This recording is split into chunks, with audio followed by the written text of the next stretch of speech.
Y hermanos, comenzamos hoy un nuevo estudio de la palabra del Señor, un estudio que traerá a nuestra vida bendición y que nos ayudará a entender el texto del apóstol Pablo, alertando a la iglesia de Corinto y alertándonos también a nosotros en nuestro tiempo, a que tomemos precauciones con lo que él llama el Dios de este siglo, este Dios que busca la manera de entorpecer la vida de la iglesia, la vida de aquellos que creemos en Jesucristo como nuestro Señor y Salvador. Por lo tanto, pongamos atención a esta experiencia del apóstol Pablo. Así que les invito a orar para comenzar nuestro estudio de hoy. Padre, en el nombre de Jesús, oramos a ti y te rogamos que tu Espíritu Santo dirija, honre y glorifique, Señor, tu experiencia y la experiencia nuestra, Señor, en cada etapa de nuestra vida. Gracias por tu amor maravilloso con nosotros. Oramos en el nombre de Jesús. Amén y amén. Bueno, como les decía, vamos a iniciar entonces este estudio en el capítulo 4, los textos 7 en adelante. Sin embargo, busquemos la forma de hacer algún resumen, en los cuales en los textos 3 y 4 de este capítulo se destaca, ¿no es cierto?, la frase cuando él habla acerca de el Dios de este siglo. Es decir, sin duda, la referencia clara y directa a Satanás. Podemos decir que aunque es el mundo de Dios, aunque es el mundo del Dios eterno, misericordioso, glorioso, sustentador en todo, sin embargo, el enemigo de Dios y enemigo también de este tiempo, ejerce una influencia sobre lo que está ocurriendo y por lo tanto no permite al hombre conocer, vivir y experimentar la salvación. Este Dios de este siglo es el que dice que cegó el entendimiento de los que no creen. ¿No ha escuchado usted a veces decir a una persona, no entiendo el Evangelio, no comprendo estas cosas? Y por lo tanto, ¿qué es lo que sucede? Simplemente, como dijimos la semana pasada, el diablo les ha enceguecido. Ahora bien, cuando nosotros entramos a este pasaje de hoy, en el versículo 7, por ejemplo, dice, pero tenemos este tesoro en vasos de barro, para que la excelencia del poder sea de Dios y no de nosotros. El mensaje eterno de redención, de liberación, de salvación y los resultados que eso produce en la vida del individuo son simplemente gloriosos y divinos.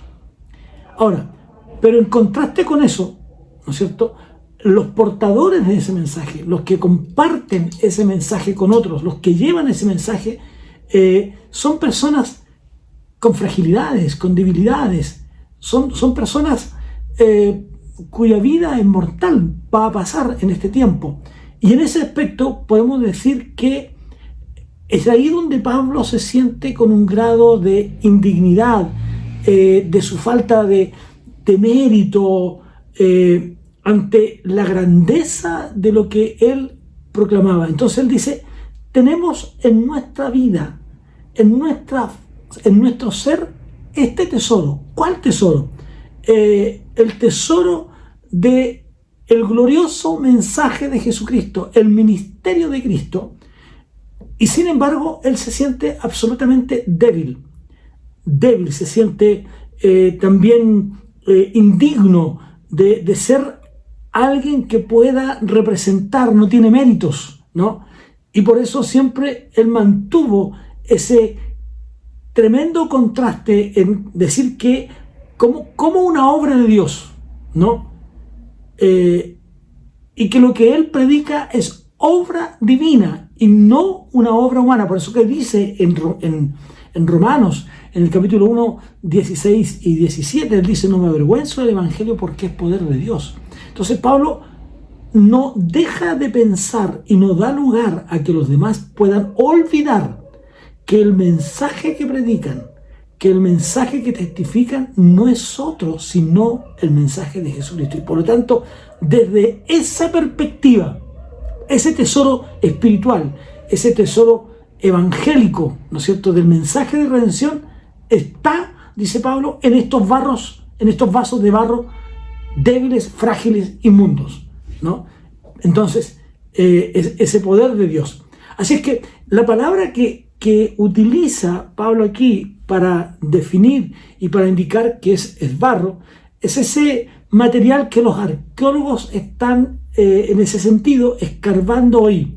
Es decir, estos lugares donde ellos escarban, que generalmente son en lugares apartados, a veces en basurales, donde se encontraban vasijas rotas de barro cocido. Eso es lo que ocurre en Egipto. Los arqueólogos, cuando van a excavar donde iba a parar la basura, encontraron vasos rotos, ¿ya? Y todas obras de arte, diríamos, de alfarería, ¿no? Y por lo tanto, Pablo está tomando esa figura para que nosotros podamos entender.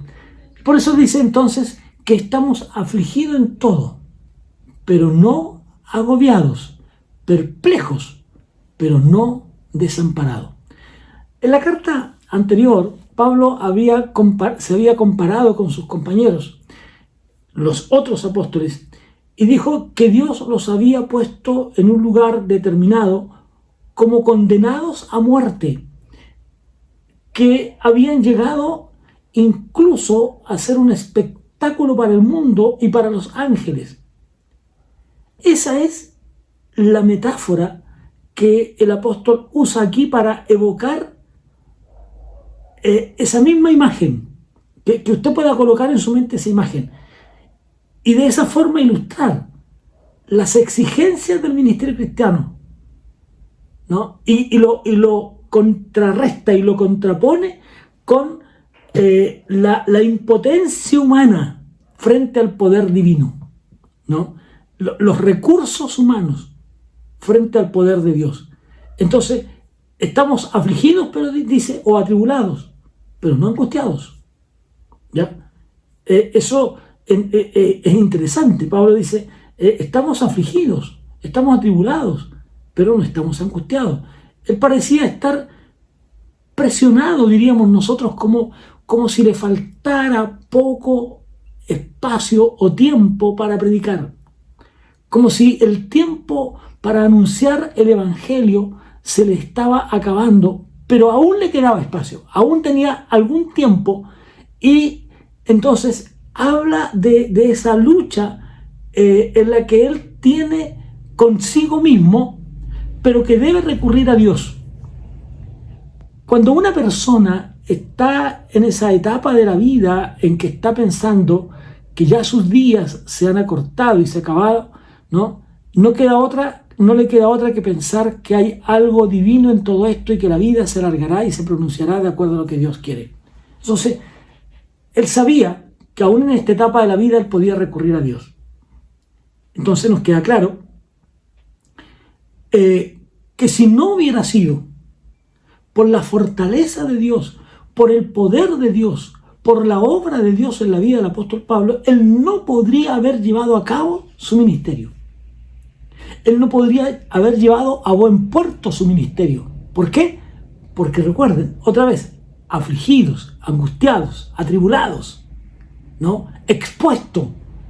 Nosotros estamos expuestos, los que llevamos el mensaje del Señor, es decir, todos los creyentes, porque el mandato de predicar, amigos y hermanos, no es solo para los pastores, no es solo para los evangelistas, no es solo para los líderes de la iglesia, es el mensaje dado a toda la iglesia. No, este mensaje de ir y predicar el evangelio es un mensaje dado a la iglesia. Por lo tanto, Pablo dice, cuando predicamos el evangelio estamos expuestos incluso a la muerte, como condenados a muerte. Estamos expuestos, ¿no?, a la burla, estamos expuestos al oprobio, estamos expuestos a ser tildados incluso de fanáticos, como suele ocurrir muchas veces. Ante toda esa exposición, Pablo dice, no hubiera podido llevar a cabo mi tarea si no hubiera sido por la intervención especial, única y maravillosa de Dios. ¿Por qué? Porque esa exposición, esas aflicciones, no lo habrían dejado compartir el mensaje. Por eso que dice que no encuentra, ¿no?, una salida, no encuentra una vía de escape, no tiene otra alternativa que predicar el mensaje, pero no está desesperado. Y claro, porque él sale airoso. La obra del Espíritu Santo lo guía para que él salga victorioso frente a este desafío de llevar el mensaje del Señor. Por eso el texto 9, como aparece, ¿no? Perseguidos, no desamparados, derribados, pero no destruidos. Es decir, perseguido a causa de la predicación del Evangelio por sus enemigos, ¿no? Pero que no es superado, que no es amedrentado, que no es destruido por ellos. Cuenta con la gloriosa presencia del Señor. En el libro de Filipenses, en el capítulo 1, el texto 12, el apóstol dice: quiero que sepáis, hermanos, que las cosas que me han sucedido han contribuido más bien al progreso del Evangelio, de tal manera que en todo el pretorio y entre todos los demás se ha hecho evidente que estoy preso por causa de Cristo. ¿Se dan cuenta? Es decir, lo que podría ser una calamidad, lo que podría ser una catástrofe en mi vida, ¿no es cierto? Todo lo que me ha sucedido en realidad ha redundado más bien en que el Evangelio progrese, porque en mis prisiones, en toda la guardia pretoriana, aquella guardia especial del rey, ¿no es cierto?, que estaban con él todo el tiempo, y entre todos los demás, entre todos los que rodean todo esto, se ha hecho evidente, absolutamente evidente, que la razón de mis prisiones no son por actos delictivos, sino son por la causa de Cristo. Luego él dice: derribados, pero no destruidos.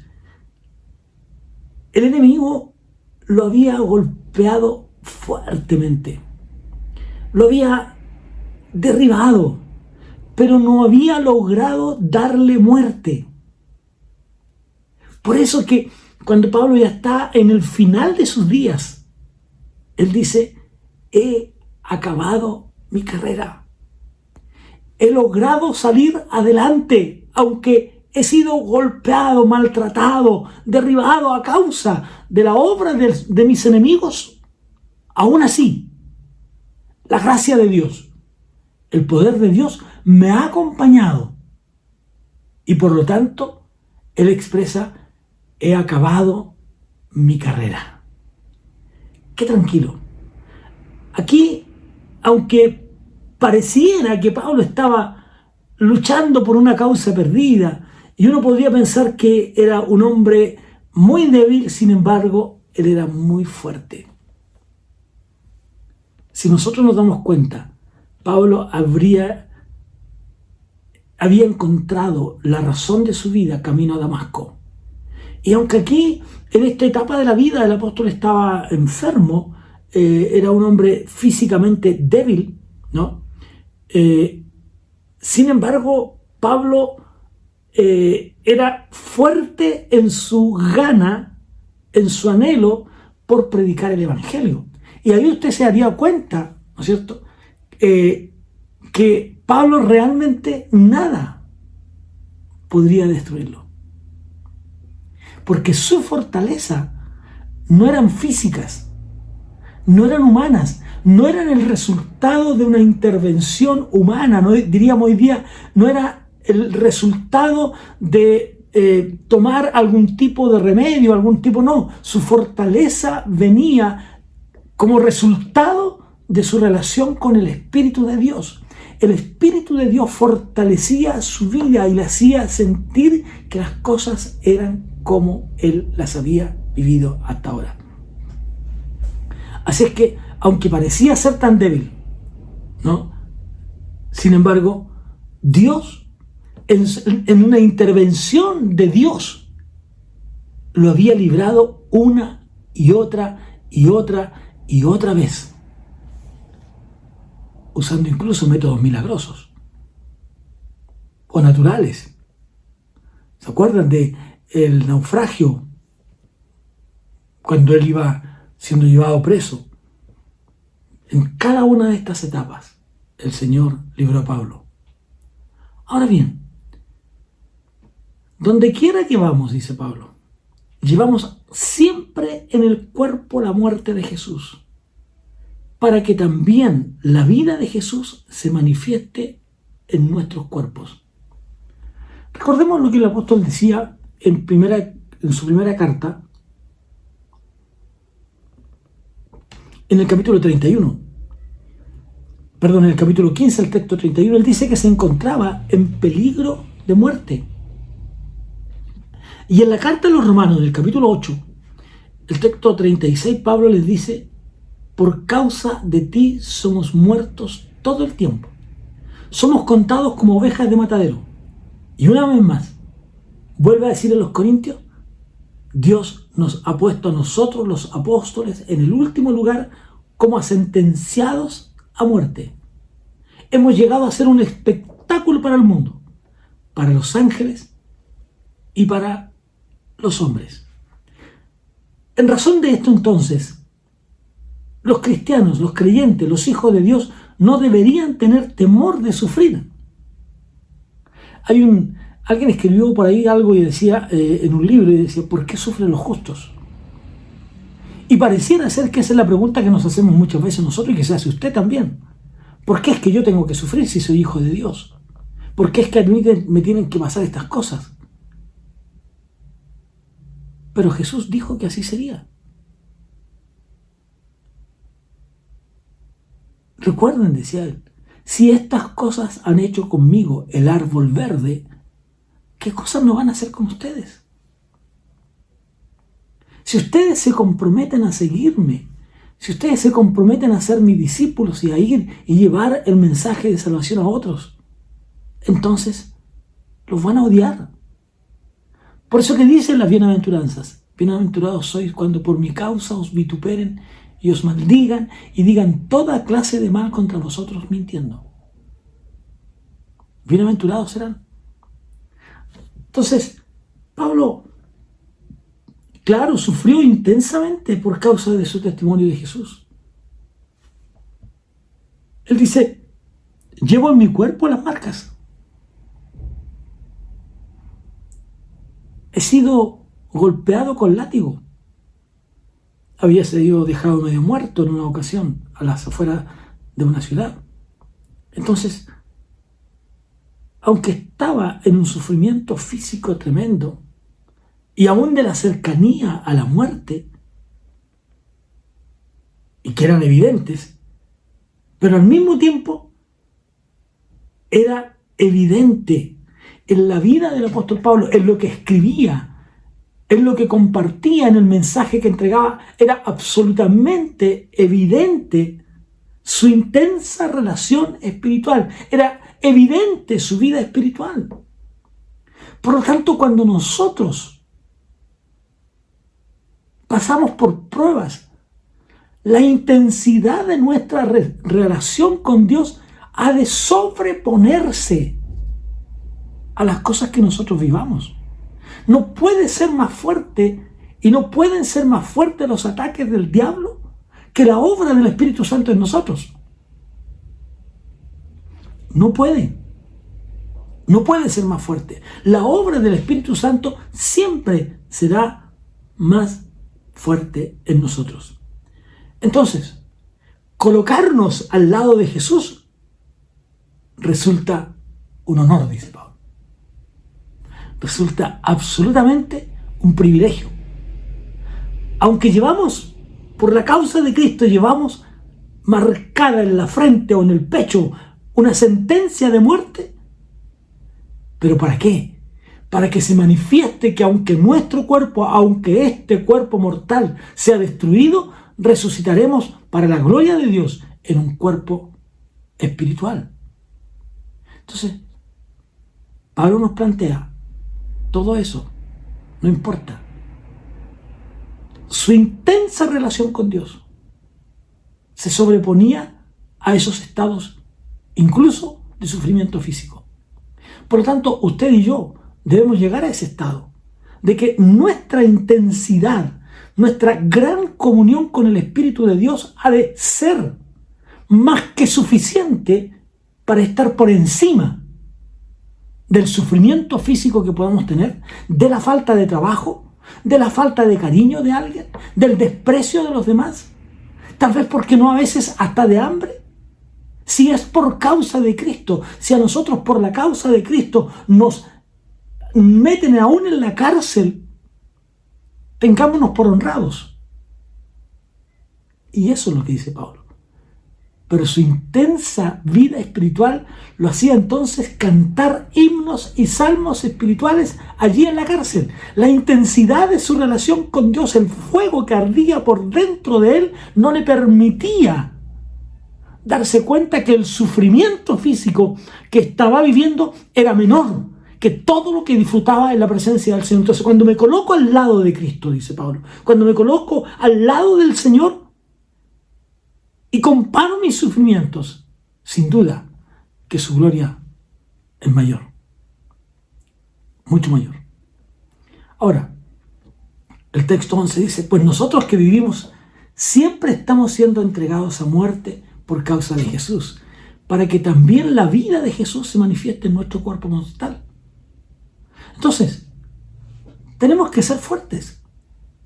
Podemos ser más fuertes, aún en los momentos en que sentimos mayor debilidad. Cuando más débiles nos sentimos, mayor ha de ser nuestra fortaleza en el Señor.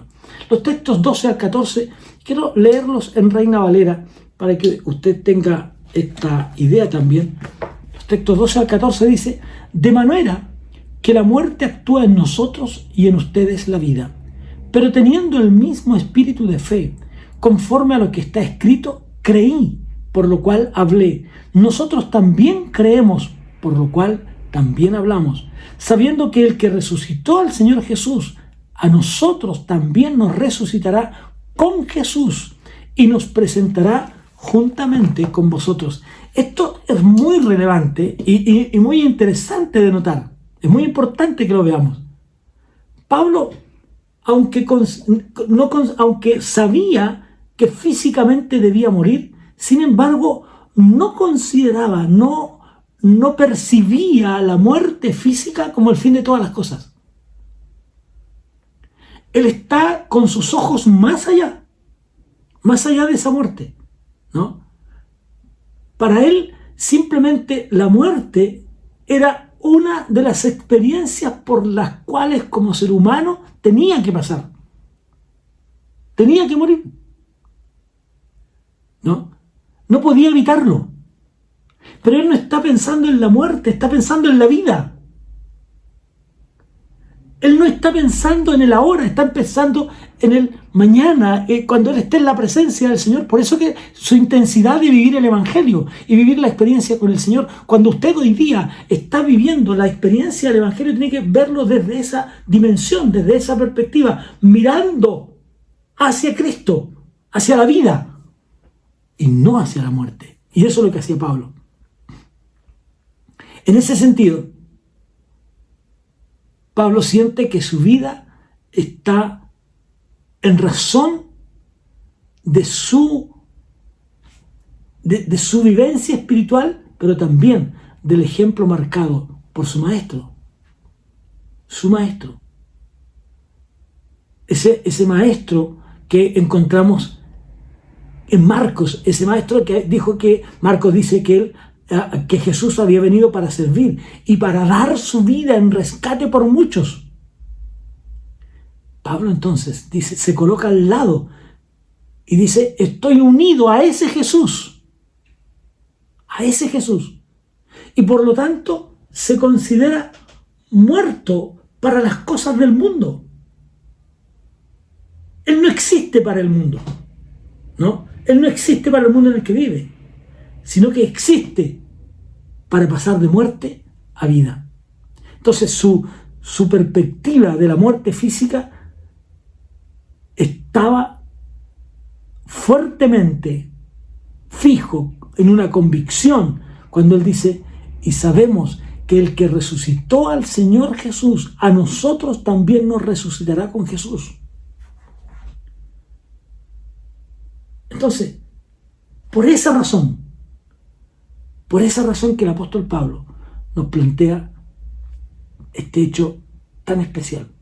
Luego los textos 15 al 16 dice: todas estas cosas padecemos por amor de vosotros, para que la gracia que se va extendiendo por medio de muchos haga que las acciones de gracias abunden para gloria de Dios. Por tanto, no desfallecemos.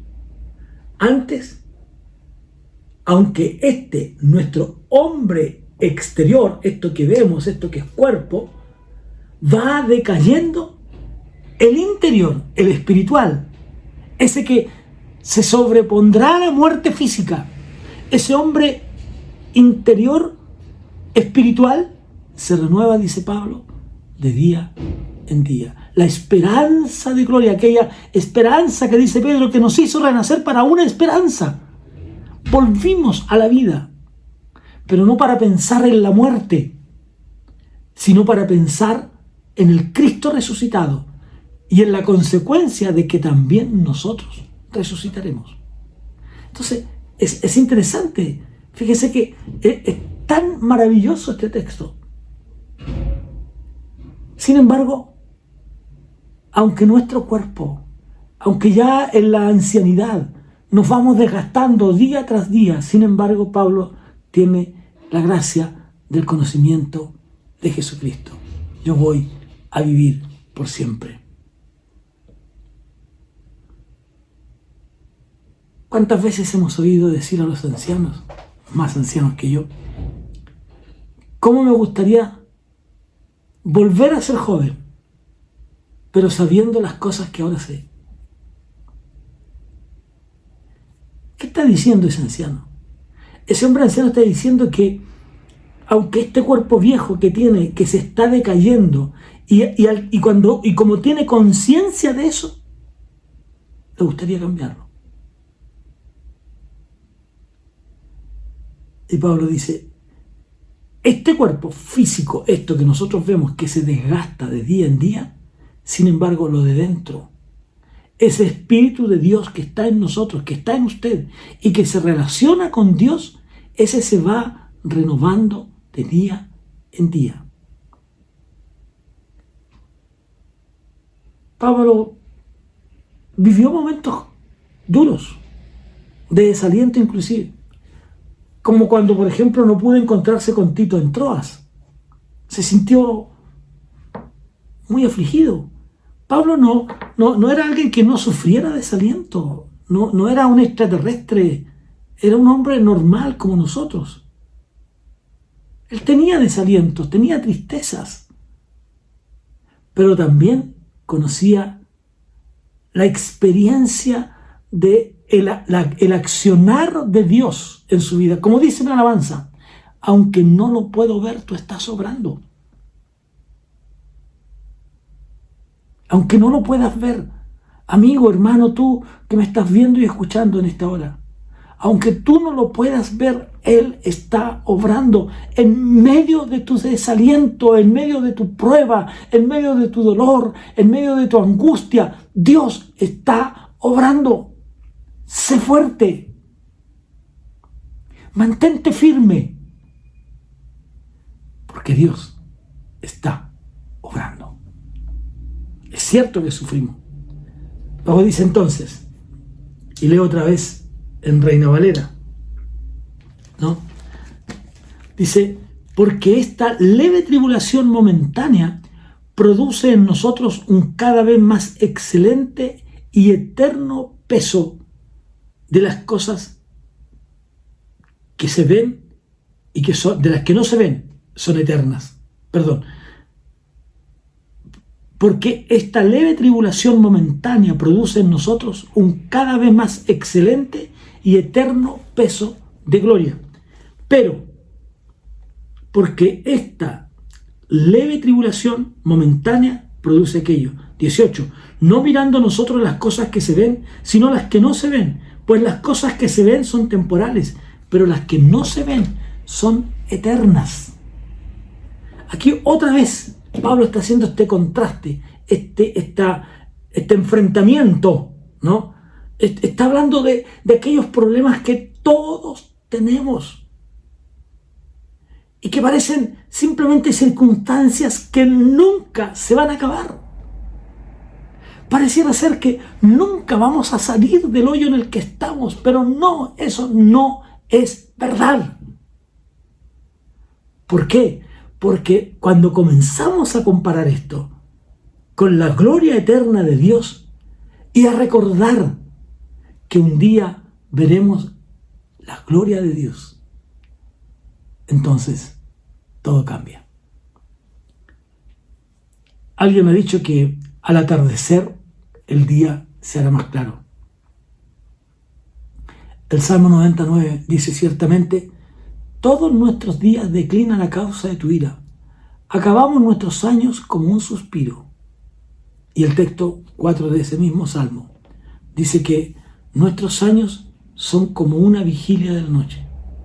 Por eso, que esta carta del apóstol Pablo afirma que lo que sufrimos en esta vida es momentáneo, es pasajero.